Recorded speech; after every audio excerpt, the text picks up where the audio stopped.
Good afternoon and welcome. I am Oluwatimilei Ajayi with the Carnival Radio Midday News.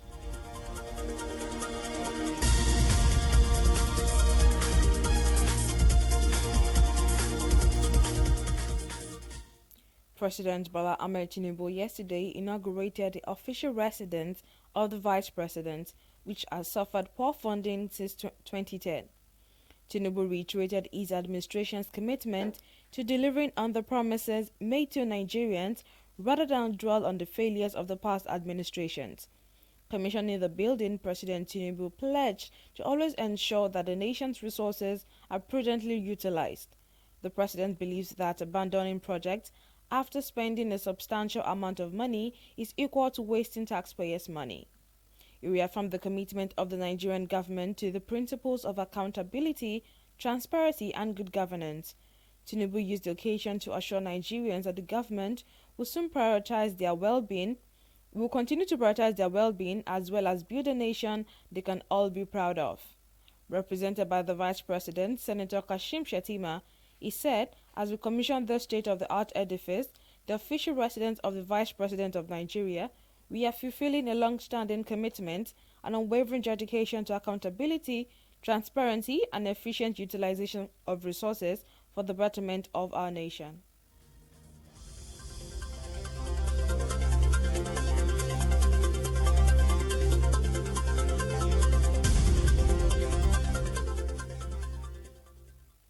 Meanwhile, new figures from the National Minimum Wage Tripartite Committee have emerged as the federal government and organized private sector made a new offer of 62,000 naira, while organized labor came down to 250,000 naira from its previous figure of 497,000 naira.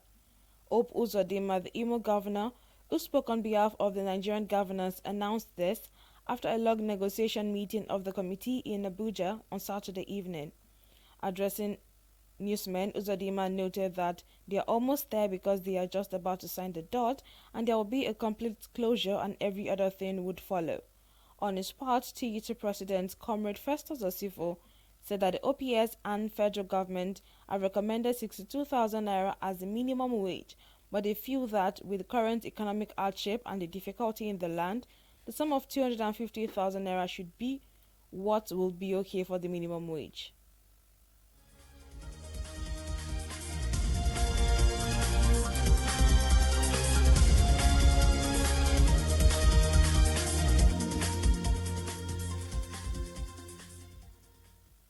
In a related development, the Domestic Airport Cargo Agents Association (DACAA) has estimated that Nigeria lost about 7 billion naira in cargo transport during the organized labor's two-day nationwide strike.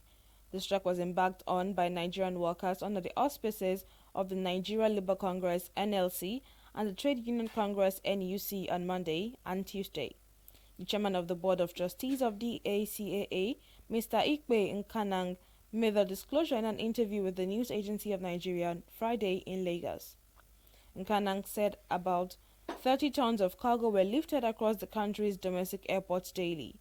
According to him, the volume of cargo dumped during the two-day strike could only be imagined.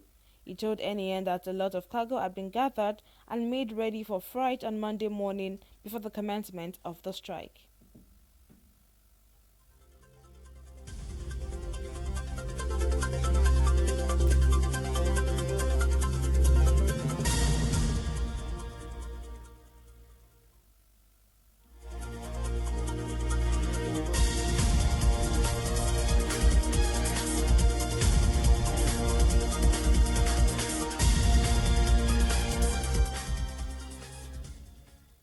Now talking sport, the contract offered Daniel Amokachi by the Nigerian Football Federation has generated so much controversy that it overshadowed the Super Eagles' preparations for the two all-important 2026 World Cup qualifiers.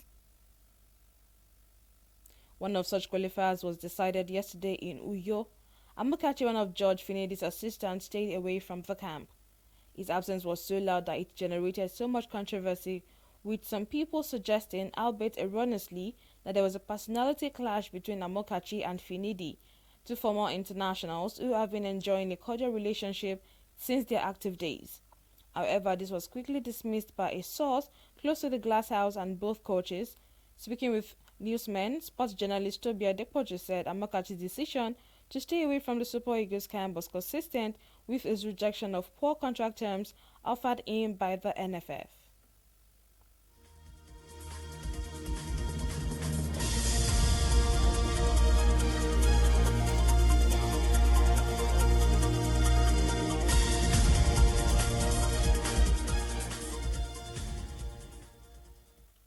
At the end, media news on Carnival Radio. Thank you very much for joining us. My name remains Oluwatimileyin Ajayi. You can download the Carnival Media app from the Google Play Store and the iOS App Store. You can also check out our website at carnivalmedia.ng. Good afternoon.